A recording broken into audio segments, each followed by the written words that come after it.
do that. So we're nice and iced up, nice and liquored up. God, done some. How you feeling? I'm feeling all right, actually. Feeling it? Not dead drunk, but feeling enough to know that there's something there, which is good. How do we feel about this Slipknot old number 9? You know what? I like it. I gotta say, I'm not a whiskey sipper. I'm a mixed drink guy or a shots guy, but this... Oh, shit. We should have mixed this.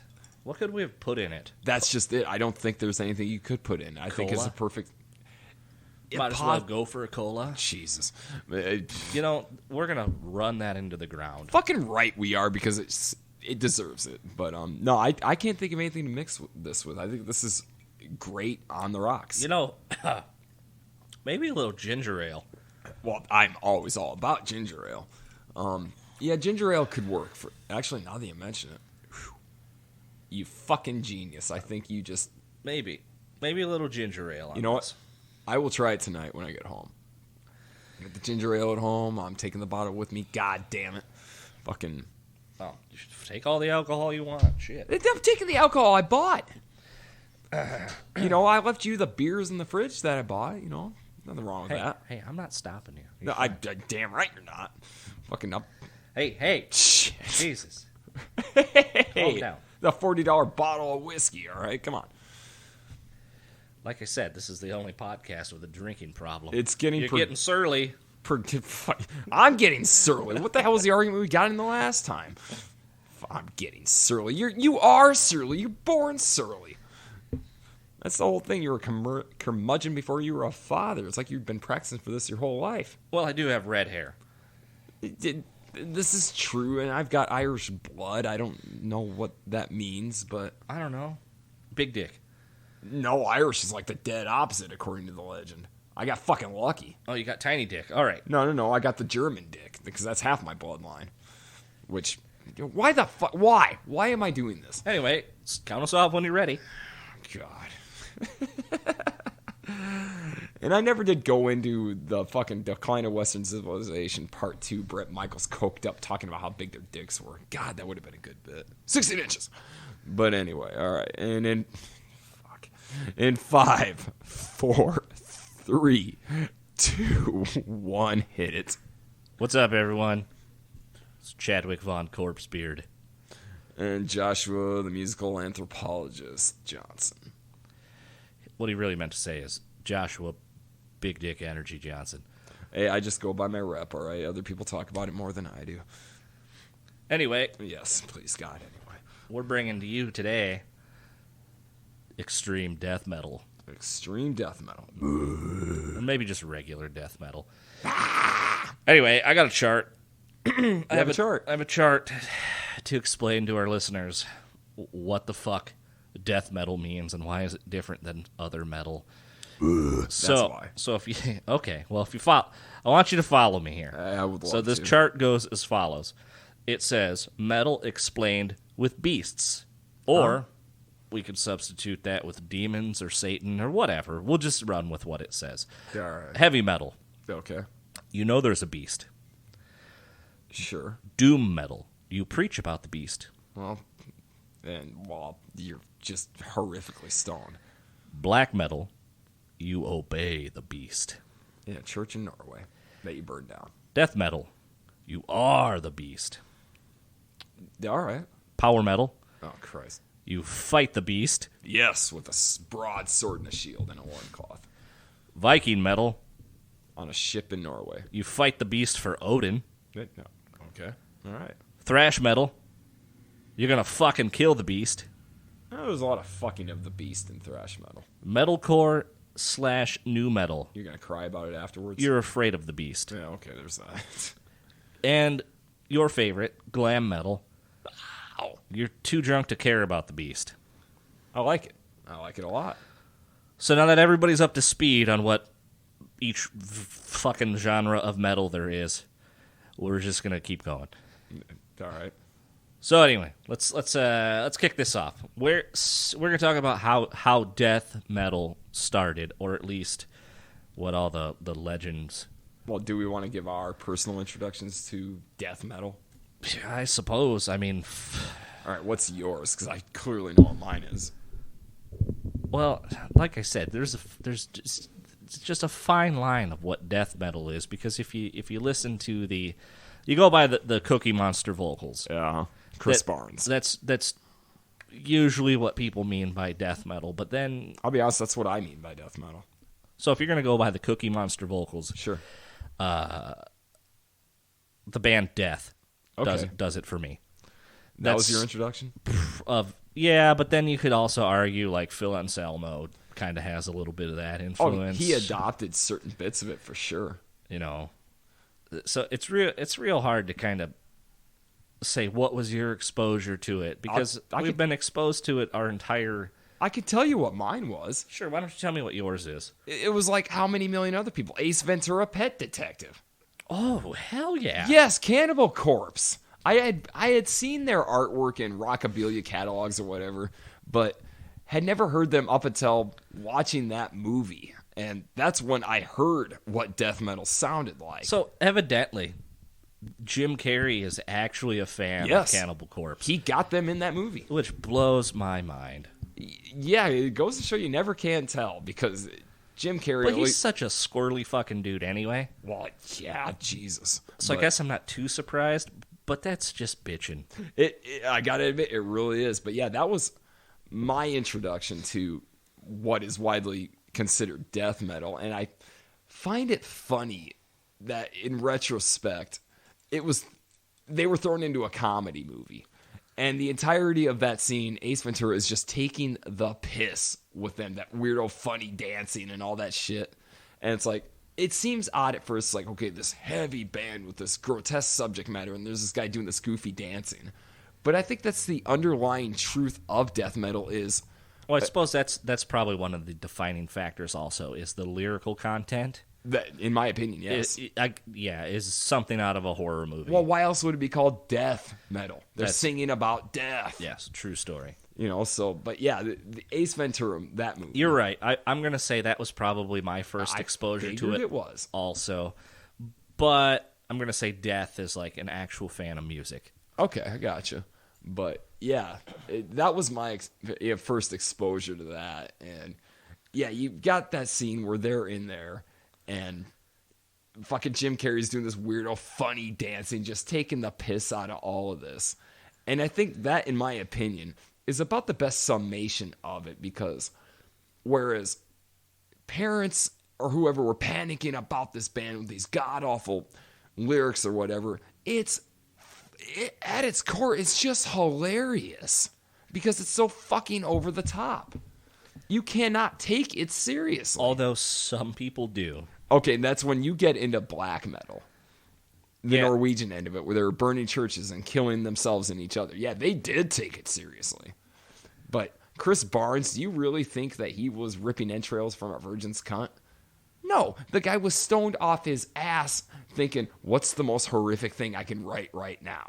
I come blood. Fucked with a knife. You know, just shit that your jaw drops. I don't give a fuck who you are. Your jaw kind of is going to drop at some point. Let's back up a little bit, because I feel like you've heaved us into death metal with no explanation. Okay, well, what's the explanation? So, like, the very first death metal band was a band called Possessed. That's widely regarded, yes. Okay, and rightfully so. Sure. But, so... musically, it comes from like being a fan of like Slayer and thrash, because they sound real close to thrash bands. Yes, which harkens back to the band Venom. Right, Venom, fucking awesome band. Actually, yes, they are. They're great. I think they're awesome. Hell yeah. So anyway, this band Possessed, they first started doing it with their horror themed, kind of horrible horror themed sort of lyrics, and very satanically about death and dying and shit like that, pestilence. Right. So anyway, fun fact: Larry Lalonde plays guitar in Possessed, and he's well known for being the guitar player in Primus. I remember when the exact polar fucking opposite of death metal. Fuck! When I first read that, I must have laughed my ass off for 20 minutes, just because you listen to Primus, there's nothing death metal, but there's nothing metal about them. It's real funky, weirdo sounding shit. But yeah, they got their guitars from Possessed. And then you listen to Possessed, and it ain't fucking Primus. Yeah, so I just recently watched that documentary, Murder on the Front Row. Oh, okay. Or, yeah, I know what you're talking Murder about. in the Front Row. Yes. So, like, I didn't know that. And then there's Larry Lalonde talking about his band Possessed. I was like, what? What the fuck is going on? Yeah, I learned that a long time ago, and that's fucking definitely a fun fact, you know? I mean, that sure as hell beats Les Claypool trying out for Metallica and how weird that seems. No, Larry Lalonde. Well, I want to say, I could be totally wrong. I want to say Les Claypool even played in Possessed for a short period of time. Probably before Seven Churches. Did not know that. Possessed Seven Churches is widely regarded as the first black metal album. Well, yeah, black or death metal? Death. I'm sorry. Did I misspeak? It's death. I'm going to say, because black metal to me has always hit as so much more European. And the corpse paint. Yeah. I guess that's another way you can decide if you're listening to death or black metal. Right. And black metal is death metal with guys wearing paint on their face. And a lot of orchestral keyboards. And not like Kiss. No. But so anyway, you have Possessed, Seven Churches came out. And sure. So that influenced Chuck Schuldiner of the band Death. How much more death metal can you get with a band named Death? Yeah, it's like one of those things that it almost seems lazy, but you know what? Somebody had to take that name. It was going to happen, and why not? And it was Evil Chuck. You're fucking right. And I did do the homework of listening to Death. So if Possessed was the band that started it, sure, Death was the band that carried the flag. For sure. And paved the way for all the other bands we're going to mention. And in my opinion, I think Possessed was the subject matter and perhaps the growly vocals, but they were still, in my opinion, a thrash band. But Death, on the other hand, was this whole other thing. I think Death was also a thrash band. You think so? They're very, very much thrashy in their first record or two. Okay, I think right around their third record is probably where it started to really be defined as death metal. Right, and that's where even the subgenre death metal, there's so many things that lend to that, and in my opinion, it primarily lies in two areas. The fucking, what people call the Cookie Monster vocals, the guttural vocals, and the lyrical content. That's what I think makes something death metal. Now, if you go even further than that, musically, thrash is thrash. It's really sped up. It's it's like the metal polka. Polka.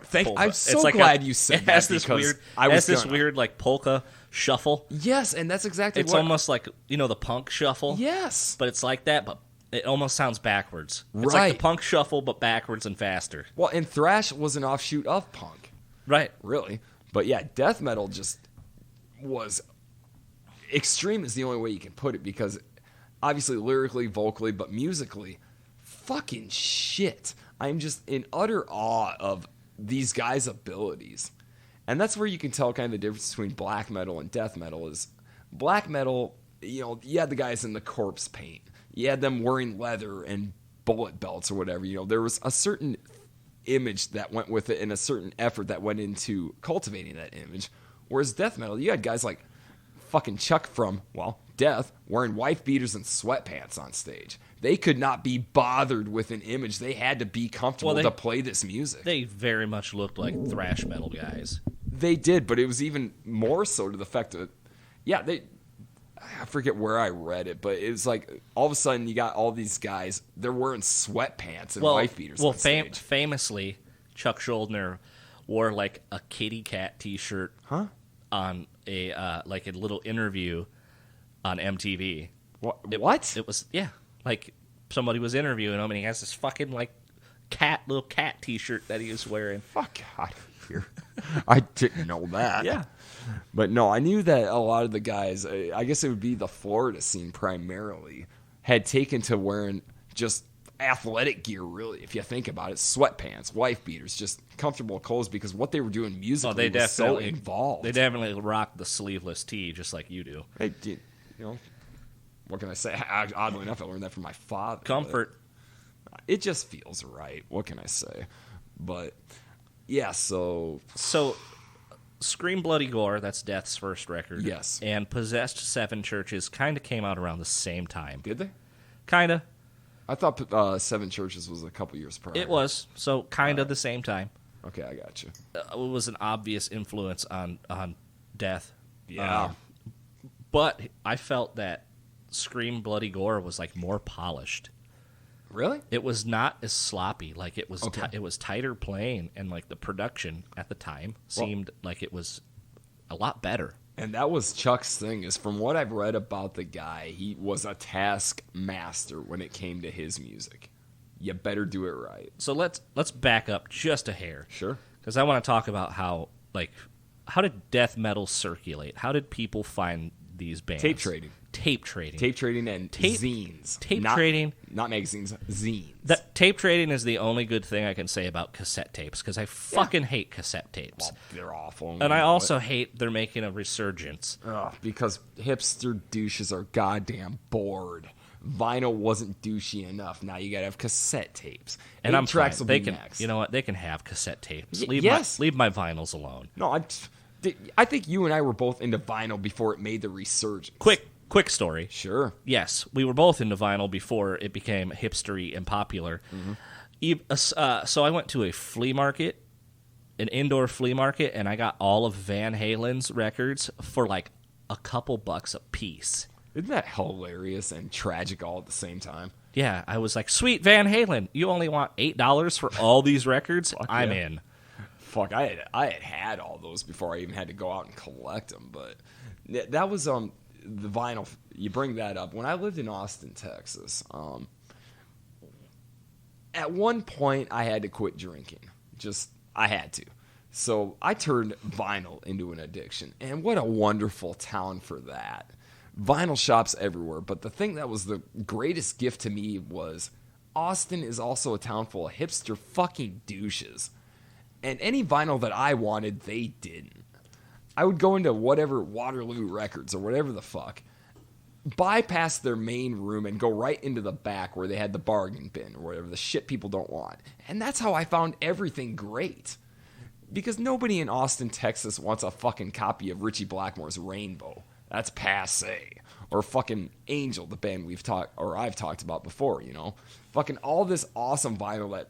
And I would just get dirty looks out of the people running the store when I'd go to the counter with my fucking stack of vinyl to buy. It was like, oh, God, you want a UFO album? Pfft. Like, you know what? You keep your fucking Bob Dylan bootleg, all right? I'm going to listen to music I actually enjoy. And thank you for selling this to me for $1. Fuck off. Absolutely. Yes. All right, let's get back. All right, tape trading was fucking cool as shit. In the day. Hell yeah. Here's the premise of it. All right. Basically, what you do is you send tapes through the mail. Yes. With it's like a pen. It was like pen pals.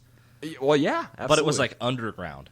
Long and like before the all your internet. contacts, you'd make them like in the rear section of music magazines. You'd have like want ads for other metalheads. Even in the late '90s, Chad, Metal Edge magazine had That's that. true. Yeah, but it kind of differed and tapered off from its heyday. Sure. So, like it was like demos of shows you'd never be able to hear if it weren't for bootleggers. Right. And it was always like underground music, like punk, hardcore, and extreme metal bands. Yep. Bands that there was no way the mainstream. So was you'd gonna get all touch these them. really cool live performances or radio broadcasts, or you'd get like underground movies. Oh yeah. And weird porn. Define weird porn while we're on that topic. You know, the stuff that comes in the plain brown paper bag wrapper. Yeah, but all porn does. I mean, define weird, like geriatric porn or bestiality porn. I mean, what's weird? I don't know. I've never got any porn from a tape trading. Nor have I. So I can't speak to that, but I know it was always something that you couldn't buy in the little shops. You know, there was always porn shops.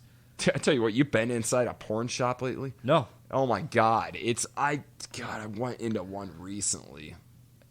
February, I think, wife and I thought, oh, this will be funny. Let's see what's in here. You wouldn't believe the shit they're marketing just shamelessly. Incest is a huge thing now. Who is jerking off to this? What? Yes. Fucking, there was not the real deal, right? Just like I hope not. I fucking hope not. Like the pretend porn fantasy stuff. That's right? Chad. That's what I'm hoping. But like, we're talking an entire wall of fucking mother and son, daddy daughter, creepy uncle, weirdo aunt, and I'm thinking, okay, number one, who's jerking off this, and number two, who is shameless enough to buy this and say, you know what, I'm gonna go home and pleasure myself. Hey, yes. Where's Tipper Gore when we need her? I don't know, but Tipper Gore was kind of hot in her day. I'm sorry, but she was. But Jesus Christ. Because I'm that asshole. But no, this, I mean, like I said, define weird porn, because weird porn is out in the open now. And people are apparently not afraid to buy it. So what you're saying is that I can't buy underground incest porn through... No, go to the fucking porn shop. It's there. Through the want ads in a magazine anymore. You don't have to. It's fucking there. What a weird world we live in. Jesus, I thought I was different for looking at BBW porn. You know, fucking, at least that's legal and not fucking incest. Your kinks are your kinks, and that's fine. You're into Asians, go for it. You're into bondage, have at it. You're gay, straight, fine. Incest, no, you need to be shot for fucking promoting this, period. There's a line, and that crosses the line. Yes. And we're not going to stand for it. You know what? Fuck no, we're not. Absolutely. Back to death metal. Please, God, yes, go back to death metal. Okay, so you were hinting towards, so Chuck Schuldiner is famously known for not being easy to work with. Yeah, Yeah, how many different members of Death? Yeah, there was constant lineup changes for the band Death. Right. But I think that kind of made it... I feel like they were one of the better death metal bands because of that, because their sound evolved. Yep. And my personal favorite is Spiritual Healing. Okay. I feel like that's the best one.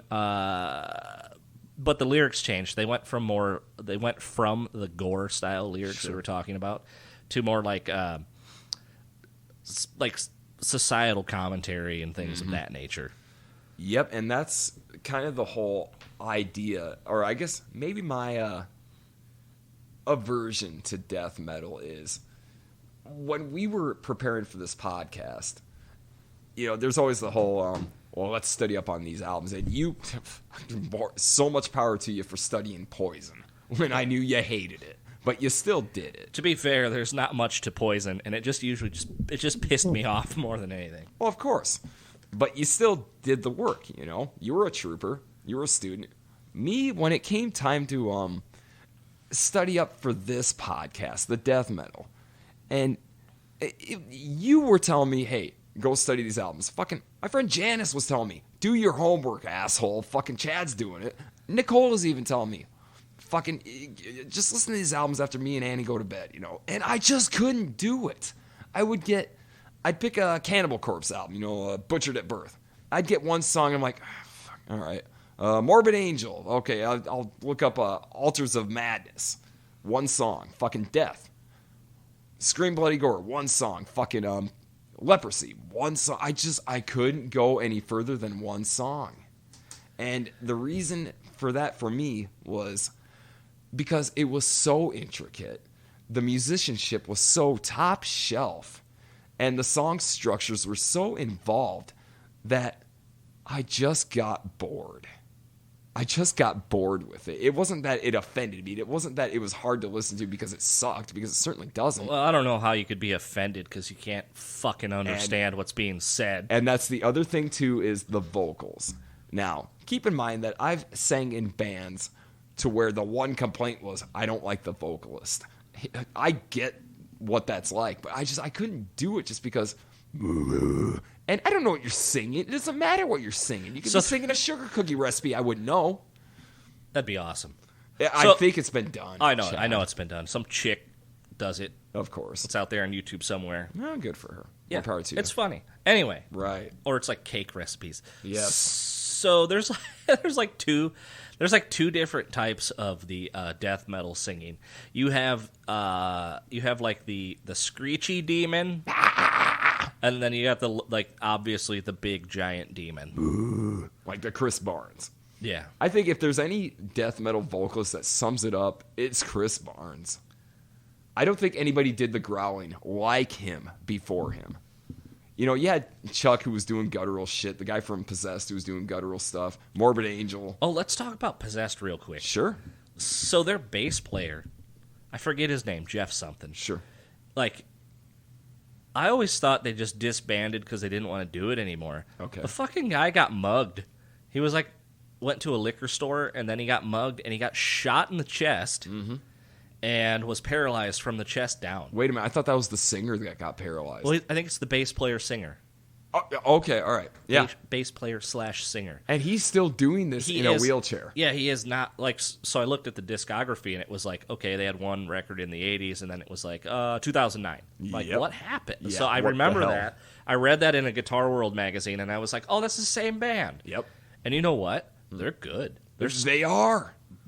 Their most recent thing, it's good. Yeah, I dove into Possessed. That's fucking crazy. Like, you're in a death metal band, and then some dudes mug you, and they almost kill you. They were going to kill him, but their gun jammed up. Jesus Christ, I didn't know that. Yeah, so he's just paralyzed from the chest down. Yeah, and still singing death metal. Well, now, he did a lot of other things, too. Did he? Yeah. Okay. I didn't follow that deep into it, but... So anyway, I just wanted to throw that little bit of information out there. I'm glad you did, because when you say Possessed, I think two things. Number one, Larry Lalonde and Primus, and number two, the guy in the wheelchair. Right. That's about all I really remember about that band. But, you know, you were talking the vocal styles, and introductions to death metal and everything else. All right, so I want to... Okay, so there's Death, which I think is just, like, when you're talking about death metal, you always think of Death, the band Death. I always think of Cannibal Corpse. Well, I don't know why. I don't think they're as good. I'm not saying they're as good, but I think they are the unapologetic. Well, you know what? So sure. I think they are the They are the most successful. They are. They have, like, the top sales in the genre. Which is over a career of 30 years, something like 2 million. Yeah, it's not a lot, but it's a lot. But, yeah, to that genre, it is. So they're the best-selling death metal band. Yes, they are. And they've had two singers. Yeah, Corpse Grinder and Chris Barnes. So who do you think is better? I think, better. I never liked this question, but I think as far as within that genre and for what they're trying to do, I'm going to be perfectly honest. It's the worst thing I could admit on this particular episode, but I've never listened to Corpse Grinder. So I have. Here's how I approached this. Sure. The listening to this. So I went, who was the original, right? Possessed. Thankfully, they only had, like, the one record. Right. And it went by quick, and it was pretty good. It reminded me a lot of Slayer. Yes, it was like listening to Slayer, but with a guy with Cookie Monster, let's just say, for lack of better terms. Well, that's nothing against Cookie Monster. I think Cookie Monster has made plenty of really great death metal records throughout his career. I think Cocaine Monster would have been a more effective fucking term for him. So anyway, I listened to them and I was like, okay, that's good. Mm-hmm. And then I listened to Death, so I listened to their first three back to back, and they're relatively short. They're like 40 minutes long or so. Sure. And like I said, so like I felt spiritual healing is when they really defined what they were all about. Right. So then I stopped there. I was going to listen to a later record, but I didn't. I felt like I was putting too much time into just the band Death. Right. So then I switched over to Cannibal Corpse. Right. So what I did with Cannibal Corpse is I listened to their first one. Okay, was that Eaten Back to Life or Tomb of the Mutilated? I think it was Eaten Back to Life. Jesus Christ. I don't know. I didn't write that down. I can't believe I know more about this than you. Well, you're probably a bigger Chris Barnes fan than I am. I am a bigger Chris Barnes fan, you're right. And we'll dive into that momentarily. So basically what I did is I listened to their first one, then I think I picked at random. No, you know what? Excuse me while I Google this here. All right. Real quick. But no, I think the first Cannibal Corpse album was Eaten Back to Life, and the first one with Chris Barnes was Gallery of Suicide or Vile. One of the two. Corpse Grinder. George Fisher, I think his name is. Yeah, okay, so yeah, it is Eaten Back to Life. Okay, all right. So I started with that one, And then I went to, I think I just picked a random one. I can't even remember which one it was. Okay. And then I picked the first one with Corpse Grinder. Yeah, all right. And then I was going to pick another random one, but then by that time I switched to 6 Feet Under. Yeah. And I listened to, which one was, you recommended it, I can't remember. Warpath. And I was like, this is fucking good. Yes. Like, the beginnings of Death and Roll. See, I don't like Death and Roll, because then I listened to Wolverine Blues, and I was like, this is boring. All right, fair enough. Everybody loves Wolverine Blues. Yes, I actually had that album mentioned to me at one point. Don't like it. I don't like it. But anyway, like 6 Feet Under. I'll be perfectly honest, I didn't even listen to it. I felt that 6 Feet Under record was really good. Okay. It was real tight. Because that's kind of when they kind of stepped away from the thrashiness, and it had more kind of like a Pantera-y groove. It, to me, had just I guess Death and Roll, if you're going to subgenre anything, to me, Death and Roll was basically stoner rock with death metal vocals. That's all. It's more like stoner metal. Okay, stoner metal. The guitar tones and the music tones were still more like... Yes, it's... had that heavy metalness to it. Fucking heavy, but yeah, it just...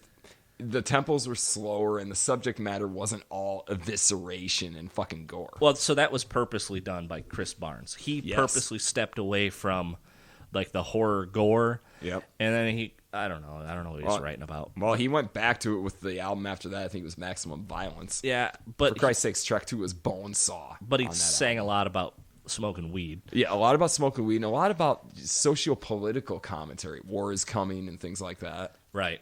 Yeah, I think even he was bored with it.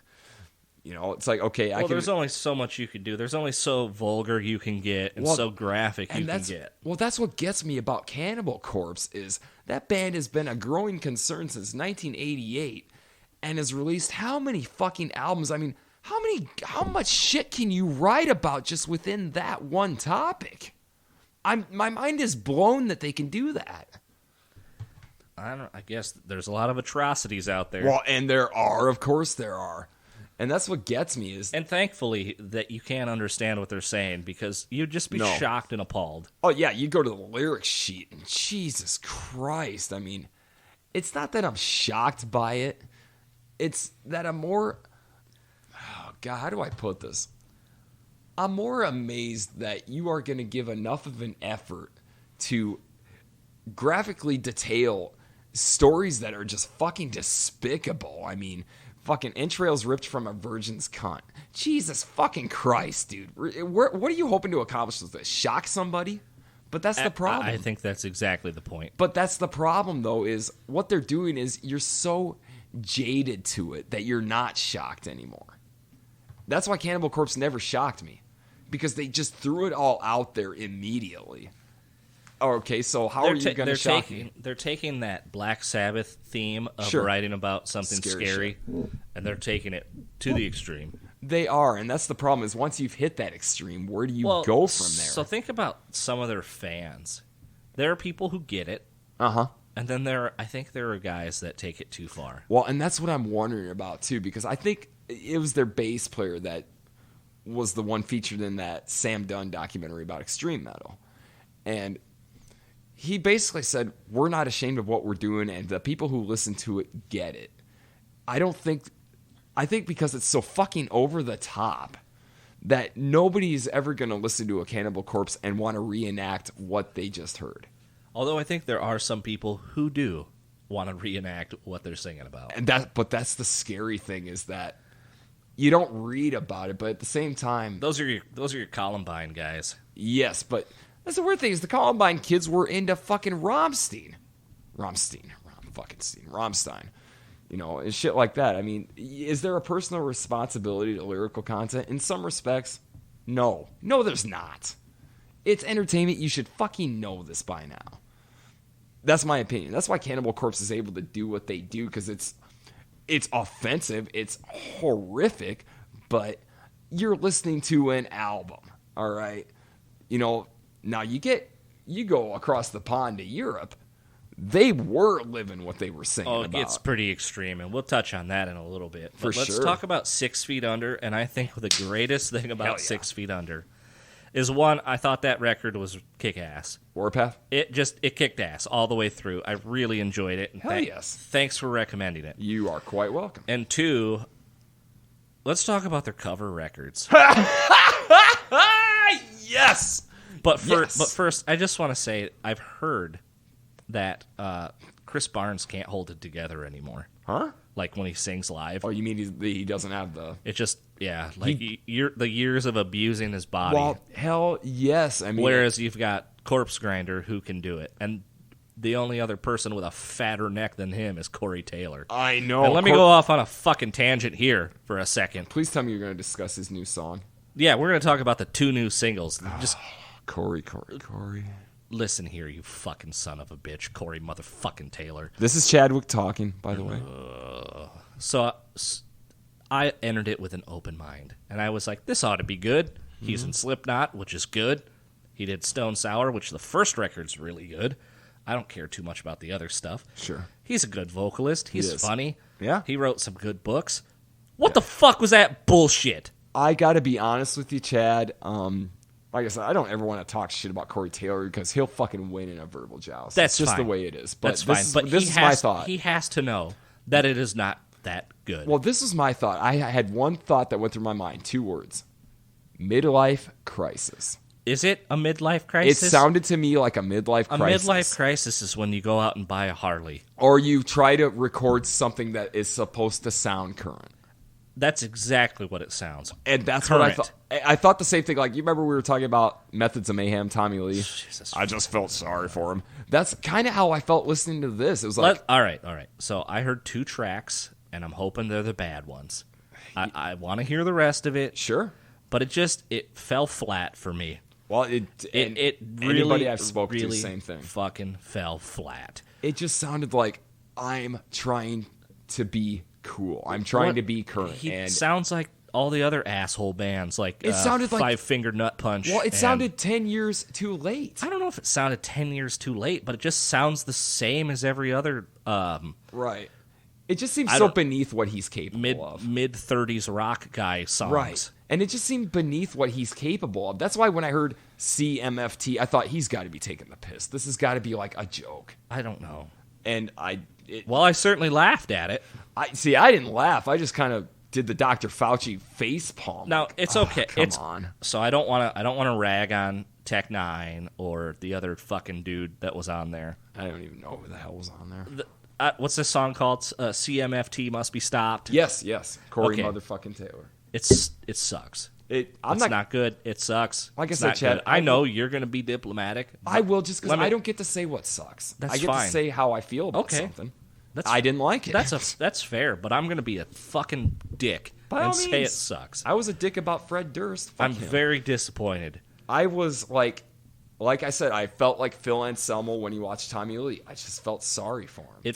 The music felt very cookie cutter. Well, yeah. What band is behind him, and I don't like it.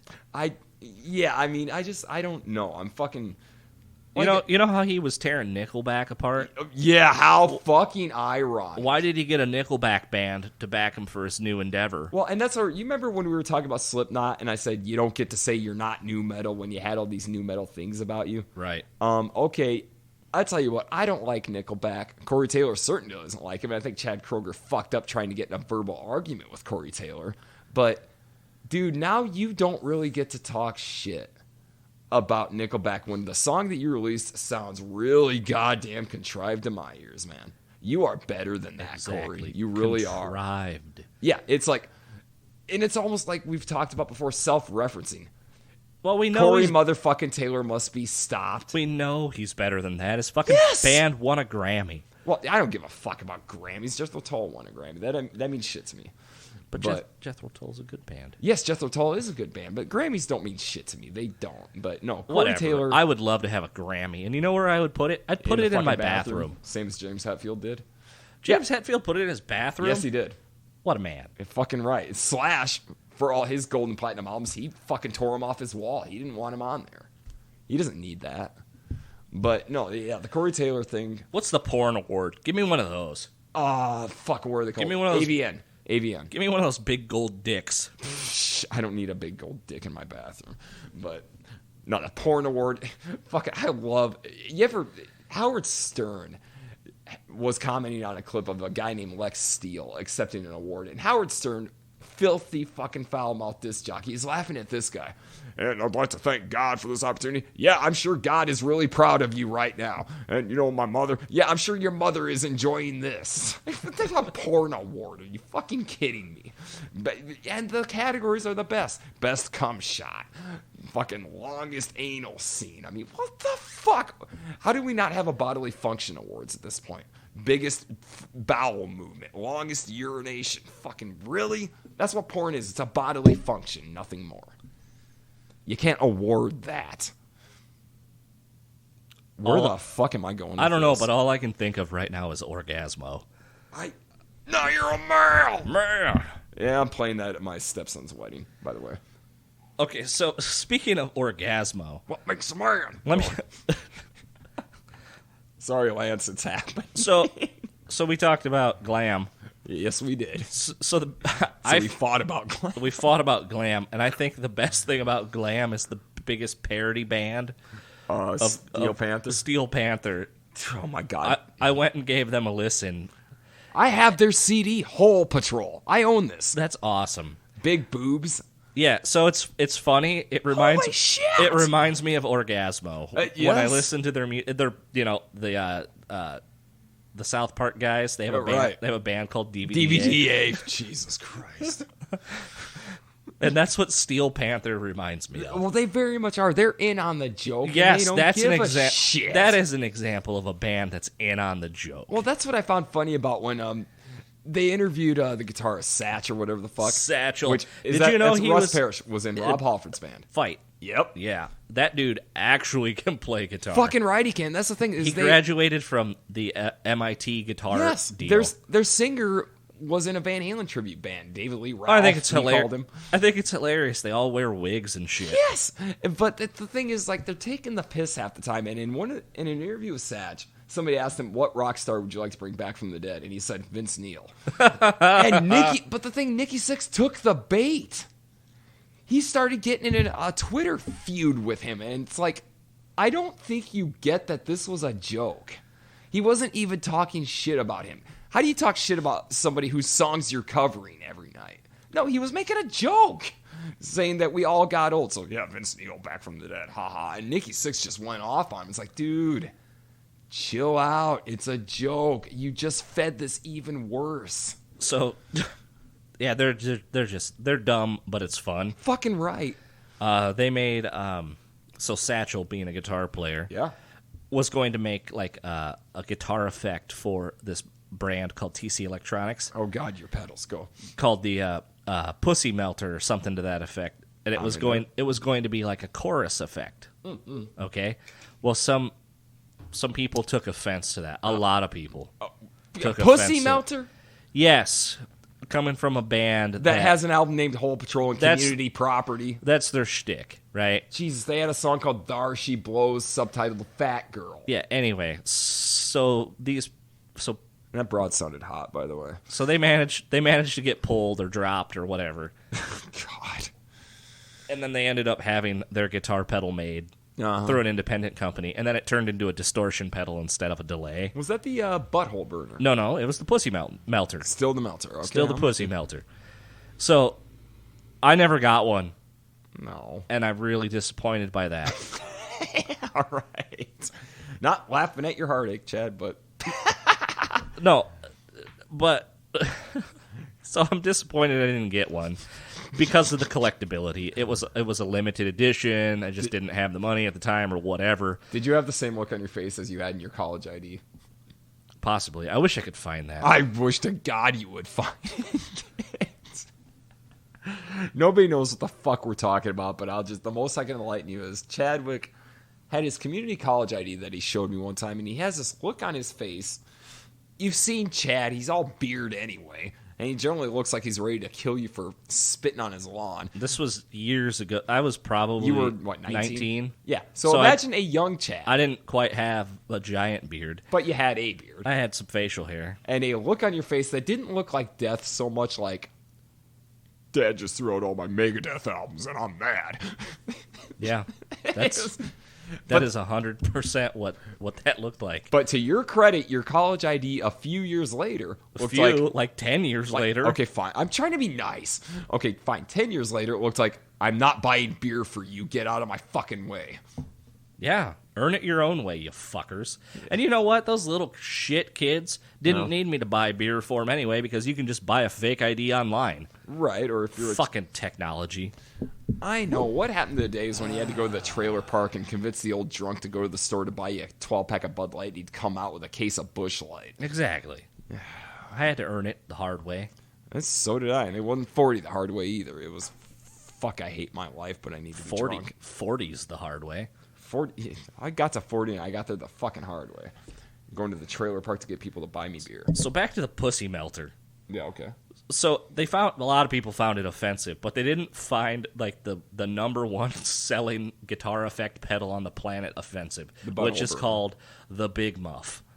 The Big Muff. Okay, that I could see that because muff you can take so many ways. Pussy is two things. So this a came feline out or a vagina. Okay, so the Big Muff came out in the late 70s. Let's say the late 60s. Let's say 66, 67. Yeah. What's slang for hairy pussy? Muff, baby. Big Muff. Yeah. So the creator of the pedal, probably knowing that this would cause controversy, in the very, very early days, somebody asked him, well, why is it called the Big Muff? And he said, well, it's because it muffles your tone.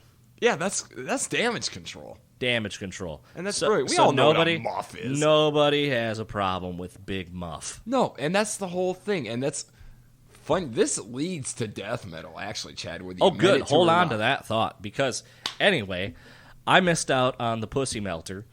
No. So what they ended up doing is they took the exact same circuit and they put it in a new housing and they called it the Butthole Burner. I knew I was remembering that for a reason, thank God. So I bought one. All right. Because why not? And it sounds awesome. It's a very solid guitar distortion. Is that the clip that you sent me with that thing? Yeah.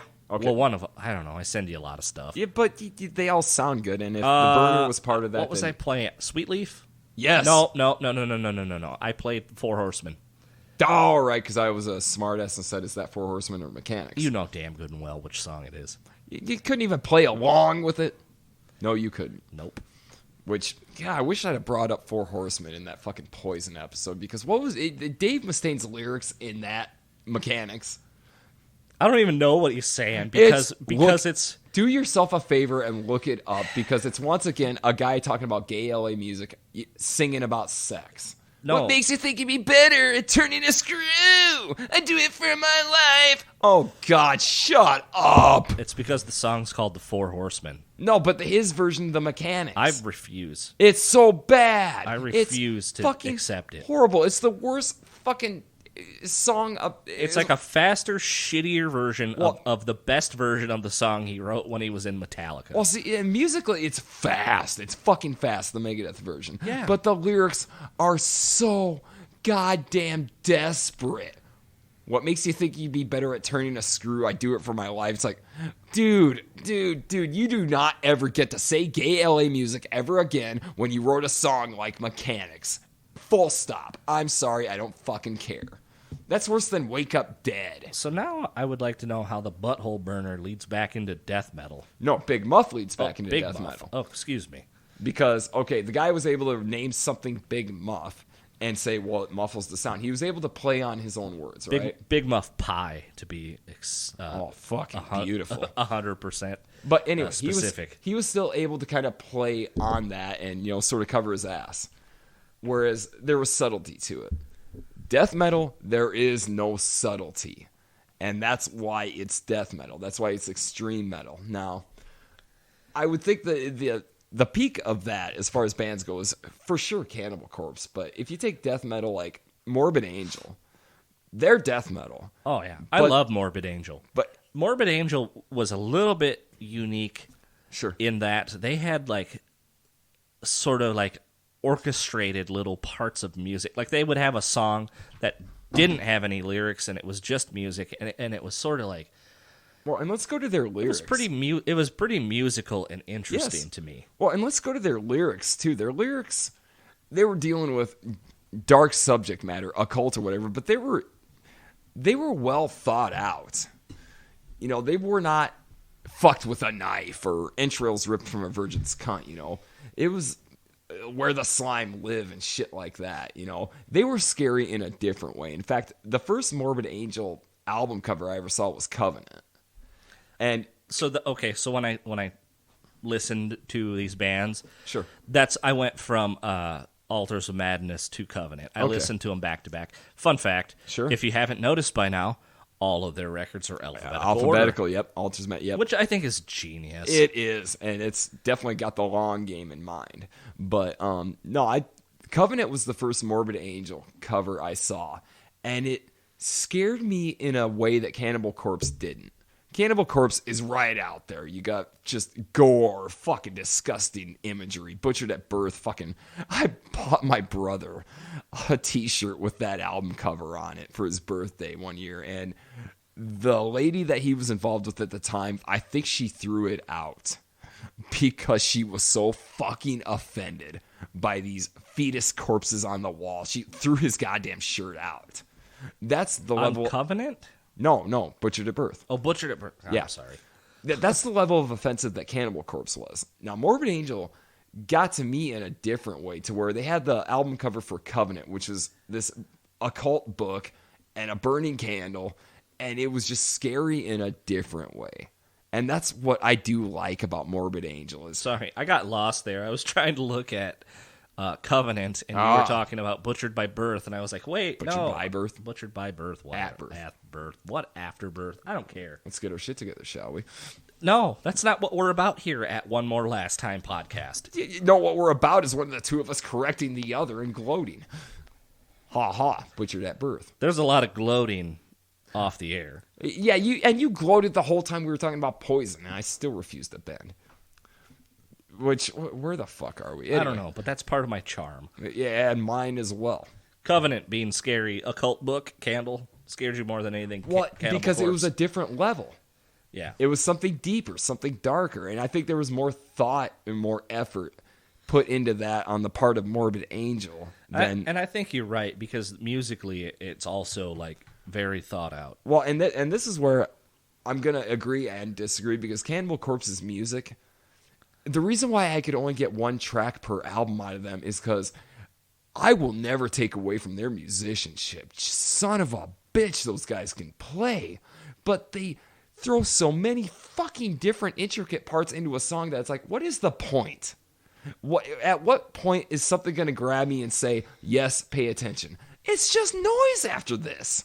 It's well played noise. It's fucking talented noise, but it's noise.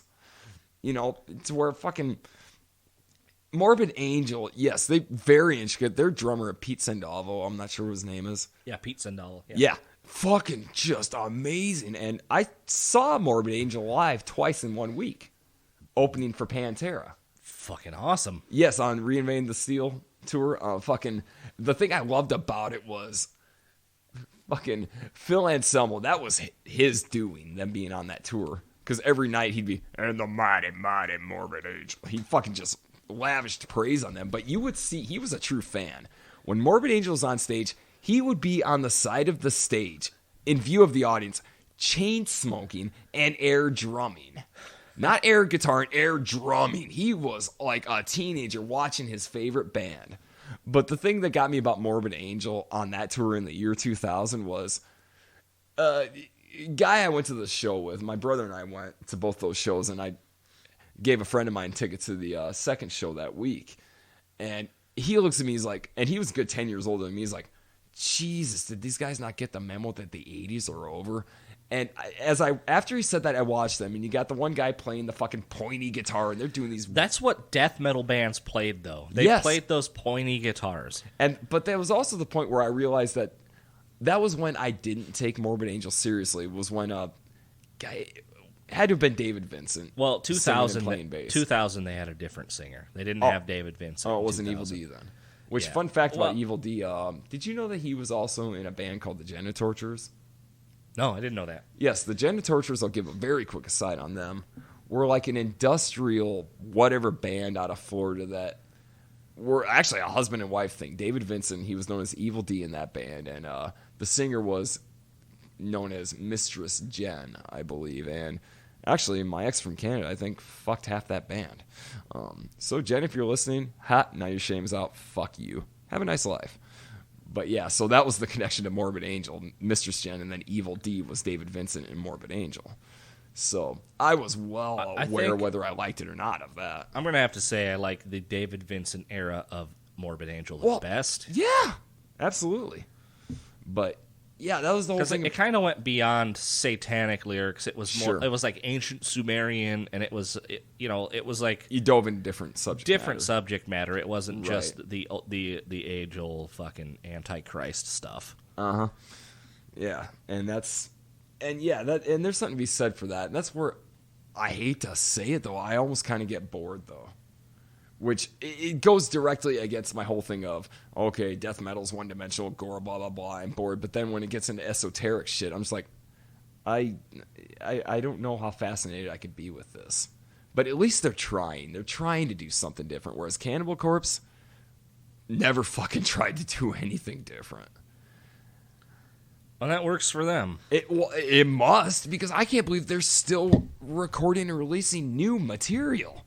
Right, I think they last year. I think they have a record as new as last year, Cannibal Corpse. Yes, and that blows my goddamn mind. I mean, how the fuck do you continue to do that? I mean, I even get bored with my own writing, but I'm not writing about gore though. It's not a single-minded gore focus, and they've kept that fucking focus. Even AC/DC couldn't write songs about humping and booze for fucking ever.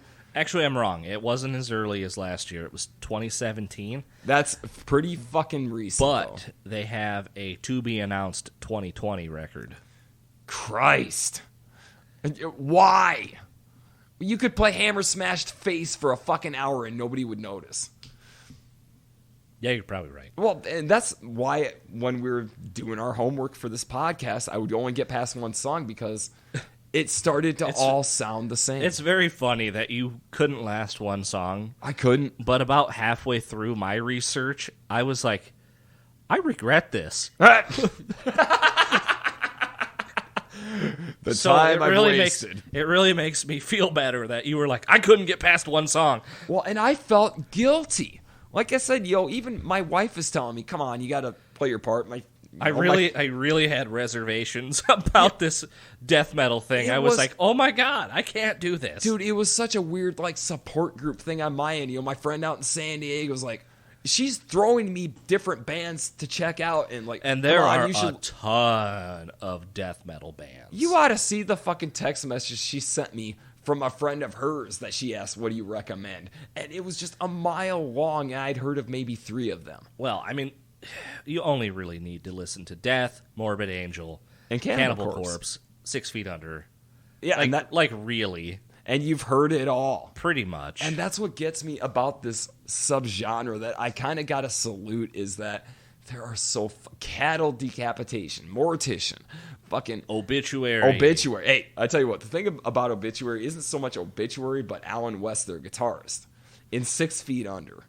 Fucking, I think my favorite, I don't want to say lead of all time because I just spent an hour fucking espousing the value of C.C. DeVille and his leads, but one of my favorite leads, top 5, is the lead that Alan West plays on that song, Still Alive. It was on 6 Feet Under's first album, Haunted. It is the most perfect whammy, wanking, jerk-off fucking lead of all time, but it's so goddamn brilliant that my brother and I used to fucking rewind it over and over just to hear that lead. Yeah, so they all started to blend together. Yes. But I think I know what you're talking about because I think I like I said, I did Cannibal Corpse. I did their first one. Mm-hmm.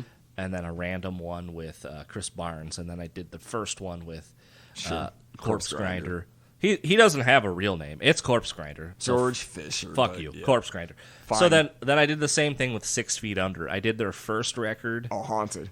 Haunted is a fucking good album. It is. I gotta say. So then instead of randomly choosing a later album, I went to was probably 2012 or 2013's released, because they have Ola England on guitar, and that's one of my favorite newer guitar players. Who the hell He's a is Swedish dude.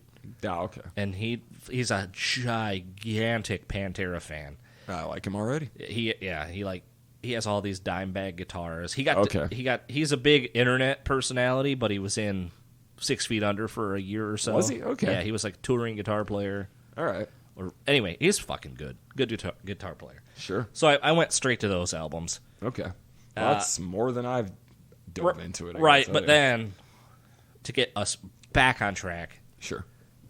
The cover records. Oh, yes. Okay, so do we discuss... Yeah, and there are like fucking 5 of them Are there 5 of them? Yes! It's ungoddamn believable. But, yeah, the one that stands out the most, and you know what I'm gonna say... Is it the Thin Lizzy song? No, or that the was... AC/DC one? The fucking Back in Black album. I've gotta fucking just salute... Somehow Chris Barnes convinced a record company to fund, finance, release, and promote a fucking straight cover of one album, and not just any album, the biggest rock album of all time.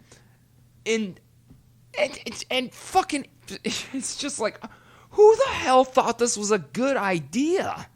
And what kind of convincing did it take to make this happen? But I'm so fucking glad it did. So which one was this? Okay, so Graveyard Classics 2. Okay, so number one had I'm not gonna name all the songs, but I'll name the bands. So they had Savatage, whatever, Sabotage. Show some respect. Sabotage, AC/DC. Was that TNT? They did TNT. Oh Christ. Right. Sabbath. They did Sweet Leaf. I said I wasn't going to name all the songs. Name them all. Come on. Fucking Exodus, Piranha. Okay. Accept, Son of a Bitch. Oh, all right. The Monkees. Huh? The Monkees. I Stepping Stone. Okay, all right. The Sex Pistols covered that. That's probably the version they were doing. Okay. Angel Witch, Confused. All right. Dead Kennedys, California, Uber Alice. California, Uber Alice. Yeah. Yep. Deep Purple, Smoke on the Water. Right. Oh, Christ. Blackout, Scorpions. Yo, the Blackout. If you listen to one track, listen to that one. They did Purple Haze by Hendrix. Because half the time Barnes is trying to sing it. Blackout. I really had to blackout. I mean, it's so fucking just off that it's so good.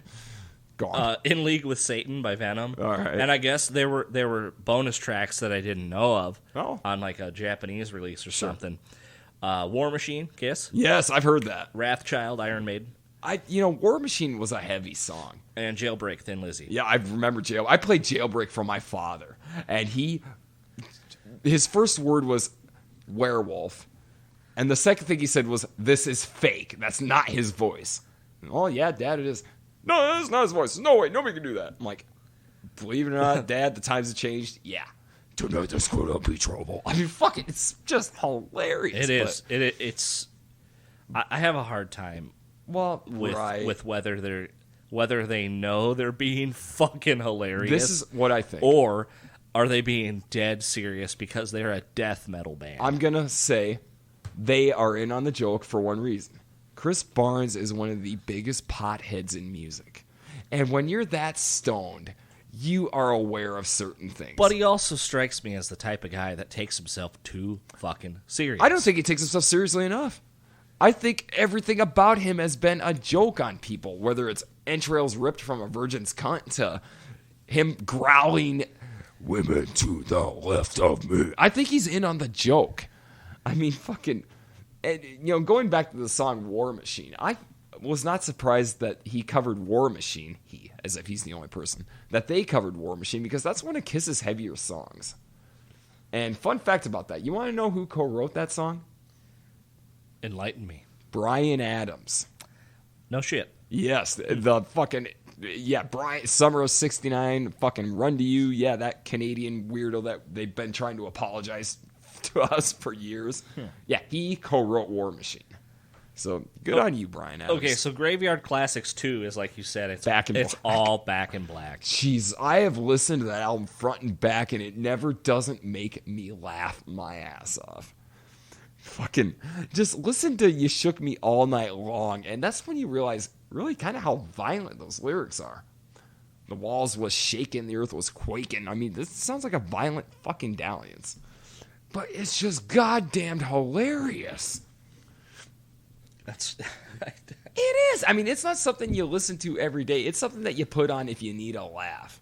Exactly. Because the walls was shaking. All right, let's check out number 3. Because you're right, they did like 6 of these. Yes. 6 Graveyard Classics. Why is it Graveyard Classics? Because graveyard, spooky, dead. Yeah, because they're spooky. 6 feet. Oh, 6 feet under. I get it. Yeah. Fucking ha-ha. Oh, what are they going to call them? Fucking Lakeside Park Classics? Fucking New York City Streets Classics? No, Graveyard. It makes sense. There's no effort put into it, but it makes sense. Oh, motherfucker. What? Okay, so I'll run through the track listing. A Dangerous Meeting, Merciful Fate. Sure. Metal on Metal by Anvil. Christ, yes. I've always wanted to play that. Why? Because I love that song. I don't know you do, why. and we've talked it's about stupid. Anvil's stupid, but it's awesome. I love Anvil for all the right reasons. I don't. I'm sorry, but I don't. Fine. Whatever. Freight Ends of Sanity, Metallica. Right. At the Dawn of Sleep, Slayer. At dawn they sleep. Oh, I'm sorry. My pop filter's in the way of my fucking eyeball. Yeah, blame the filter. Not Fragile, BTO. The BTO, I saw that. I went, what the fuck? On Fire, Van Halen. Yes, I listened to that. I'm going to have to listen to that. And it's fucking great. Because I love the Van Halen song. Yes! But yeah. Where your body's down. I mean, fucking, what the fuck? Pounding Metal by Exciter. Uh-huh. Destroyer, Twisted Sister. Sure. Psychotherapy, The Ramones. Oh my god. Snap Your Fingers, Snap Your Neck. Prong. I can't believe that. That I can, because it probably isn't that far off from the original. I'm going to have to take a listen to this. I mean, seriously, you ever listened to an entire Prong album? Nope. You have any idea how tedious that is? Yes. That's it. That's all it is. Fucking guys out selling me. Good for you, Tommy Victor, but over and over. All right, all right, we're gonna look at number 4 if I can find the track listing. I know there's one of them I couldn't find the track listing. Probably the latest one or whatever the fuck. I just love the fact that Chris Barnes has got record companies funding this shit. Oh shit! So number 4, all of side A is Judas Priest, Nightcrawler, Starbreaker, Genocide, Invader, Never Satisfied. Huh. And then all of side B is Iron Maiden. Hey, you got Murders in the Rue Morgue, Prowler, Flesh of the Blade, The Evil That Men Do, Stranger in a Strange Land, Total Eclipse. Well, think about this. What they did was perfectly ingenious in that there's always like the two bands that people will compare: Judas Priest or Iron Maiden. Who's your favorite? Who was better? Who was this? Who was that? Who's your favorite? Judas fucking Priest, no question. Man, this is tough for me because I like Judas Priest a lot. Sure. I also like Iron Maiden. I think Killers is one of the best fucking records they ever made. And I think... and I love when they re-recorded it with Bruce Dickinson. See, and I think... and that would make perfect sense, because you being a musician, you're going to gravitate a bit more towards Iron Maiden, because Jesus, were they just incredible. But for me, I'm more into the song, or like the hooks or whatever, and that's Judas Priest. Also incredible musicians, but I would say if I had to pick one perfect album, an album that you don't skip any of the tracks, that you can put on in any mood, it's British Steel. British Steel, to me, front to back, top to bottom, is perfect. I can't say that about any other album. I can't say that about Down, Pantera, bands I love. I can't say that. I'm going to go with Kill 'Em All. Front to back. Front to back. I love any mood. Every song on Kill 'Em All. Okay. All right, so there, you know what? There's our next podcast. We discuss what our perfect album is and why. There it is. We're done. Cut. Print. Yeah, fair enough. British Steel, though, to me, is the only album I've ever heard in my entire life. There's probably a ton of records I could listen to front to back. See, and same with me, but there's always going to be a point where you might skip this song or might go past this one. British Steel is not like that. And we're talking about an album with Breaking the Law that you've heard fucking how many times, or Living After Midnight. I still love it. Speaking of breaking the law, all right, here's a real quick tidbit. Sure. So Slipknot was in that movie Rollerball. Yes, they were. Okay, so I saw some behind-the-scenes footage of when they were filming that, filming their segment. All right. And, they're just fucking around between takes. Mm-hmm. And Corey Taylor starts a cappella singing Breaking the Law, and everybody stops and looks at him like, what are you doing? Except for Jim, because Jim's playing, I think Jim was playing the riff. All right. So, like... They all stop and look at him like, how dare you? And he's like, breaking my balls. And it was just so funny. I could see that, but then again, Corey Taylor, I had read in some article about Slipknot, used to like to, during sound checks on stage at random, start singing Oh Sherry. Should have been God! Yeah. Just to fuck with people, Well, because he loves that shit. Well, and whether you love that shit or not, just taking the piss. So I saw Stone Sour the year they came out. Oh, you have seen them? Yeah, on New Year's Eve in Des Moines at the Bel Air Ballroom. Bitchin', I've never even seen them. Oh, it was great. I was front row, so it was Down the Sun, the Murder Dolls, and Stone Sour. Murder Dolls, okay. So during Murder Dolls, Joey Jordison played guitar in that. Yep. I don't know if it was his girlfriend or a crazy fucking fan, but this chick was like, hey, can I sit on your shoulders? Because I'm in the front row. Oh, on your shoulders. On my shoulders. And I hope you were the gentleman about it. And you said, of course. I was like, yeah, sure, you can sit on my shoulders, no problem. There you go. And she was all about Joey Jordison. Sure. So anyway, I ended up smelling like sweaty crotch and Jack Daniels at the end of that one. Dude, that's a good night. Anywho. Hell yeah, that's a good night. Well, so anyway, during the Stone Sour set, because they played New Year's Eve. All right. So they got to about 5 minutes to midnight. And then please tell me the song I think is going to happen. Well, no, Jim Root started riffing on 2 minutes to midnight. Oh, I was hoping it would be Living After Midnight. No. Damn. So I thought that was cool. So they're that is cool. They're fans of that kind of thing. Yes, but we never did answer the question though. Maiden or Priest for you? Because I already said Priest. I don't know. You torn? I'm gonna go. I'm honestly gonna go with. I'm thinking I'm gonna go with Maiden. You got to go with Maiden because Maiden is right up your alley. It's the musicianship for one thing, and the artwork. Well, Eddie Judas Priest is there too. See, and to me, Judas Priest has the most iconic album cover of all time, and it's British steel. Yeah, I like a lot of their stuff. I can't discredit them, but I'm going to go with Iron Maiden. And I'll admit, there's Priest stuff that I don't like. But to me, the reason why I go Priest over Maiden, well, it's a personal reason because I was raised on Priest. My old man fucking loved Priest, even though I used to take great pleasure in calling him once a week to remind him that Rob Halford was gay. And his fucking exact words were, a lot of tears and a lot of beers that night I found out, son. It's like...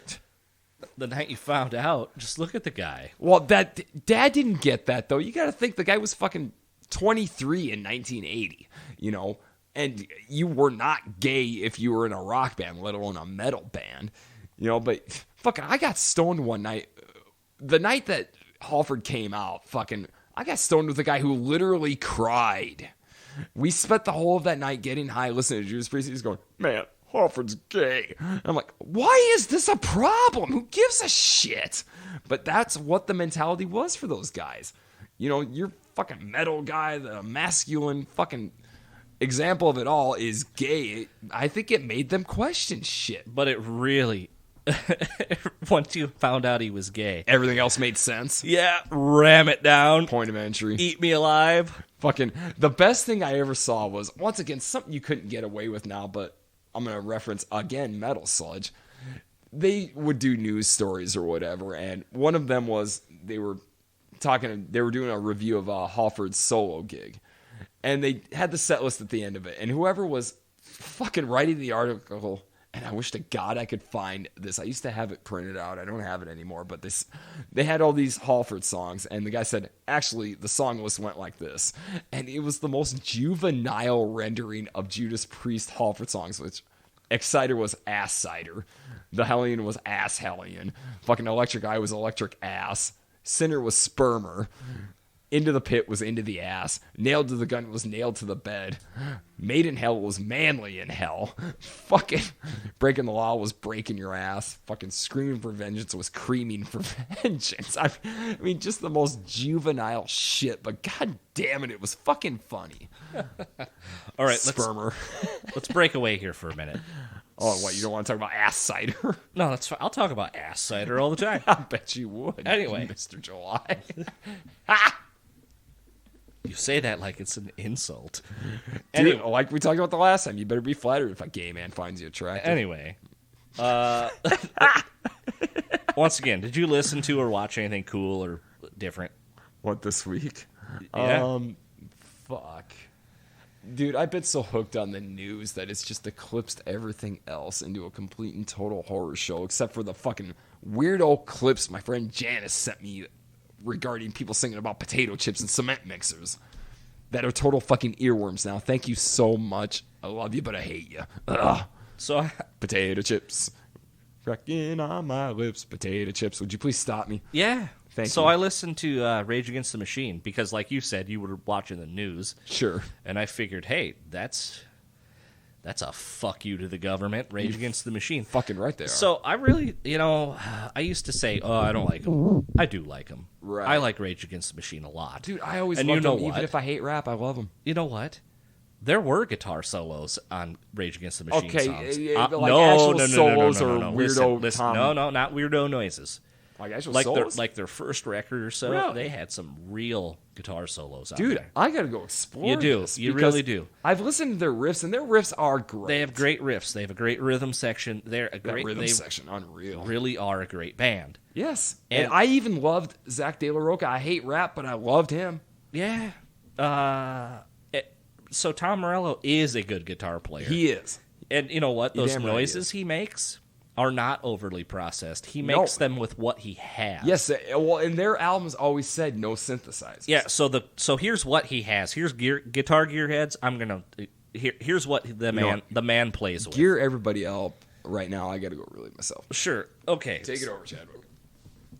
So everybody says, "Oh, it's all processed." It's not. He plays with a Marshall JCM 800 amp, a wah pedal, a whammy pedal. He has 2 delay pedals, but he doesn't run them at the same time. One's for a short delay and one's for a fast delay. He uses an EQ pedal as a boost, and he uses a Phase 90 pedal. And he gets all those weirdo fucking synthesizer noises by just playing with the whammy pedal, the toggle switch on his guitar, and all of his own ingenuity. So, fuck you if you don't think he's a good guitar player. Dead silence because I'm waiting for Josh to finish taking a piss.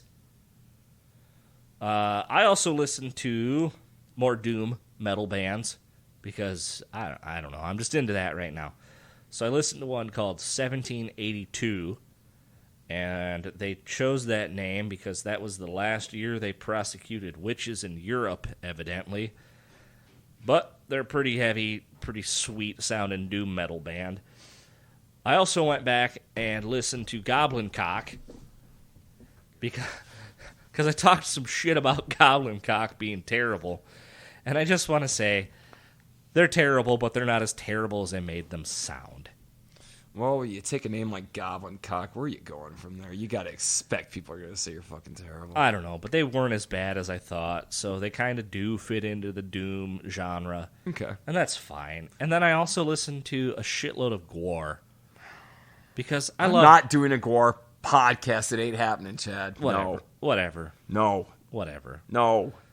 They're great. Fine. I'm not doing it though.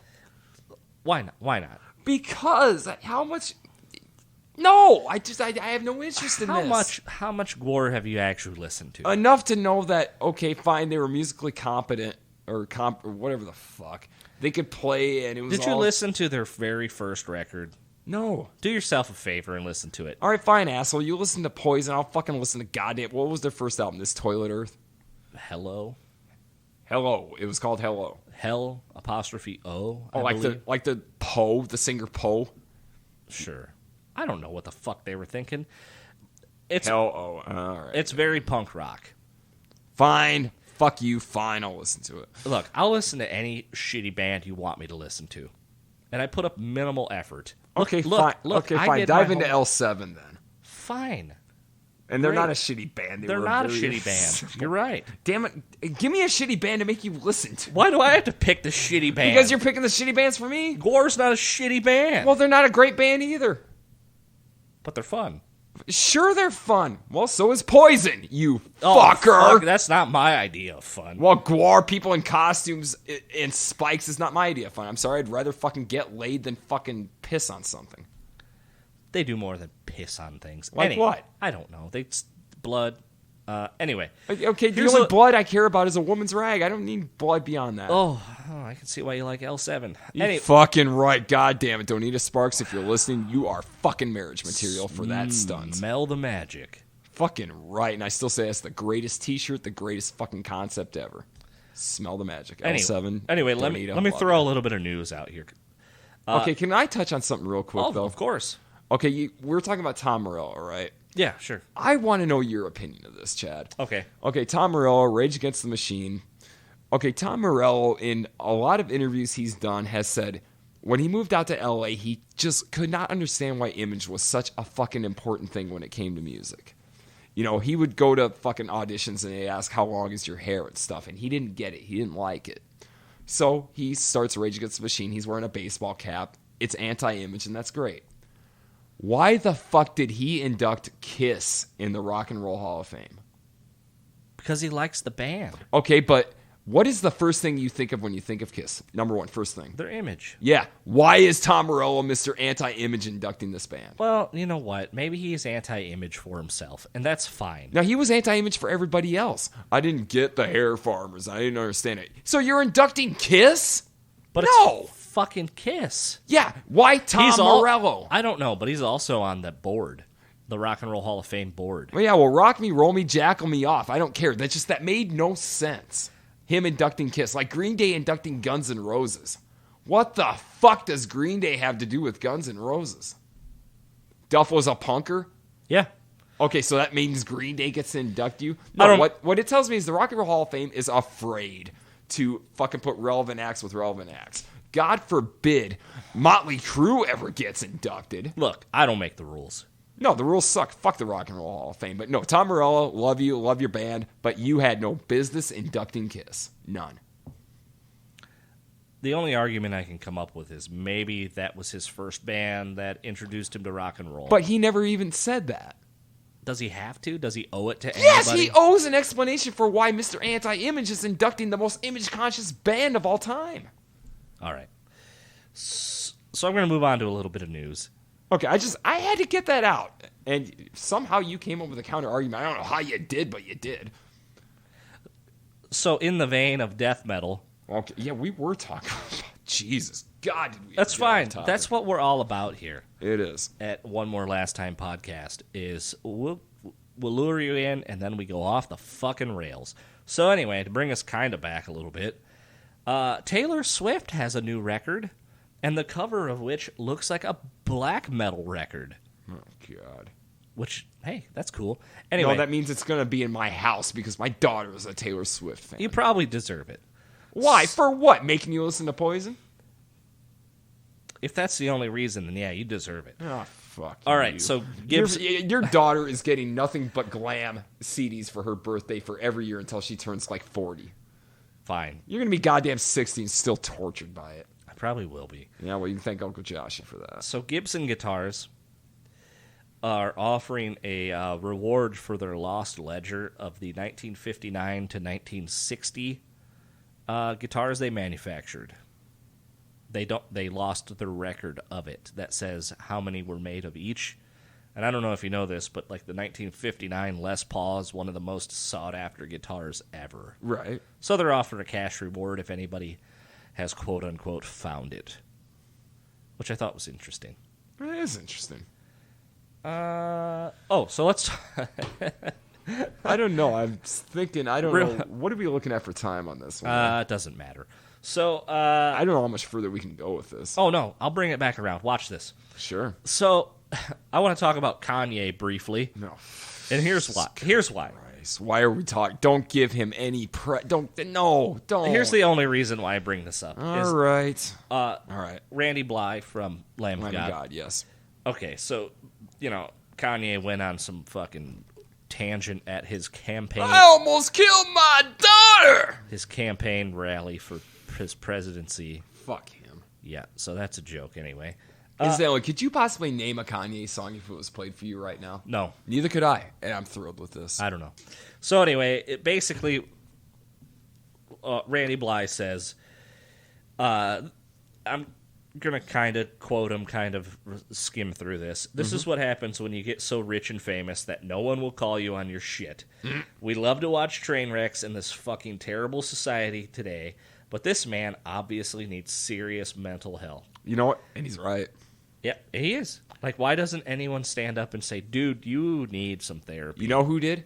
His wife. Who's going to divorce him? Yeah.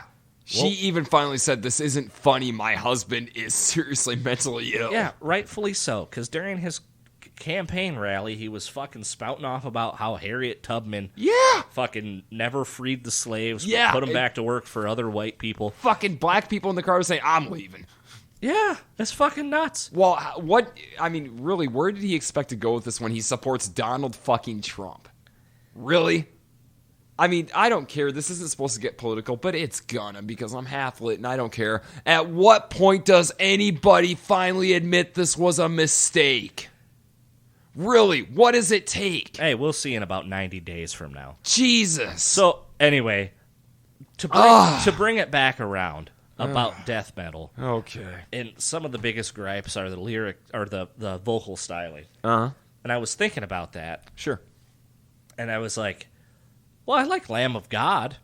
And they're very barky, death metal-y sounding vocals. Well, see, and it's funny you mentioned them because that is probably what put me off of really exploring death metal was the same thing with Lamb of God. I mean, nothing against Lamb of God. Nothing against, especially Randy Blythe. I fucking love the guy. I'm a fan of the guy. You ever read his book?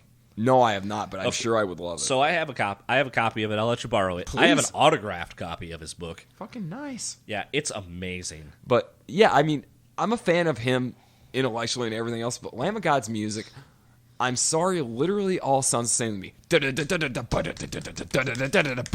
right. It's like, okay. You're right, and it's fine. Okay, and I can pick... It's just like AC/DC. Yeah, well, and to me, AC/DC... It sounds like AC/DC. You know what? You just made the best fucking argument for all of it. What do you prefer? I can listen to AC/DC over and over, knowing it's the same song, but I like it. Yeah. To where it's like, if I hear Lamb of God, I could pick like one favorite song, and that would be 11th Hour for me. When it comes to death metal, I could pick like one song I might like. Fucking Hammer Smash Face, fine. But it doesn't go any further than that for me. No, and that's where you can't... That's why I don't like to ever say, Chad, that something sucks. Nothing sucks. It's just, what do you prefer? Well, for me, AC/DC I can listen to over and over because there's space with it. The music breathes. Whereas death metal is so relentless that you don't have a chance to dissect what you're hearing and really fully appreciate it. It's kind of like being thrown in a Nathan's hot dog eating contest and seeing how many hot dogs you can shove down your throat before you win. Whereas I'd rather sit down and fucking eat a steak and enjoy every bite. That to me is what AC/DC is. You know, yes, it's fucking meat. Yes, it's the same goddamn bite, but I'm taking it slowly. Whereas Nathan's, sure, if you like hot dogs, they're tasty, but I'm fucking sick. That's how I feel listening to death metal. It's not bad. There's nothing wrong with it. It takes talent to make, but I'm fucking sick. No more hot dogs. I can't do it. That's perfect. That's perfect, and I'm going to leave it at that. I literally just came up with that, so... That's the greatest thing I've ever heard. Okay.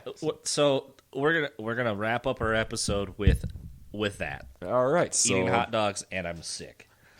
So... And I hate hot dogs, by the way. And cheese. Josh also hates cheese. Cheese, eggs, butter, and pasta. I don't eat any of them, and now you know I'm built like a fucking Ethiopian. So anyway... Email us, onemorelastimepodcast@gmail.com. Follow us on Instagram at onemorelastimepodcast.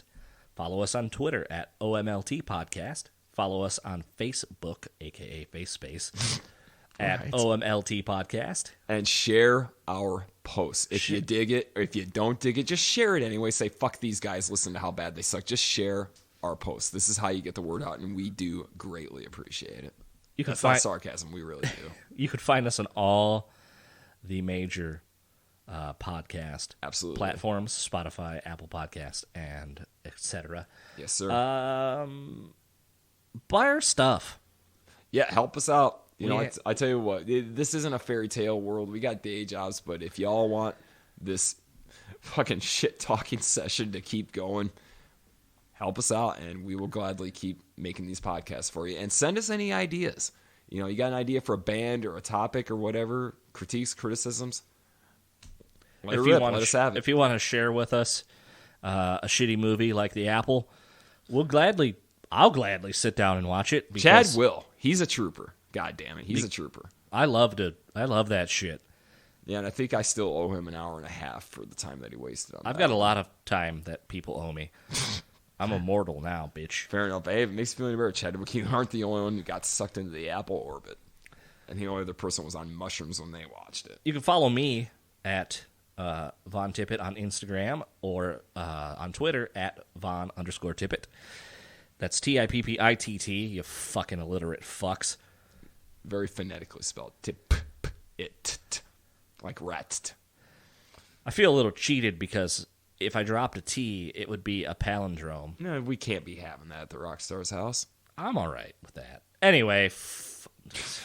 On that fucking happy note. On that happy note, you know what? We didn't even talk about Mayhem. Mayhem, they burned churches, they killed themselves, they killed somebody else, they were the real deal, corpse paint. But you know what? You don't go to corpse paint. You don't go to McDonald's wearing fucking corpse paint unless you're James DeBauer. James, if you're listening, I gotta salute how fucking unapologetically original you are. About sum it up? That sums it up. Okay. Thank you for joining us at one more last time. Asta.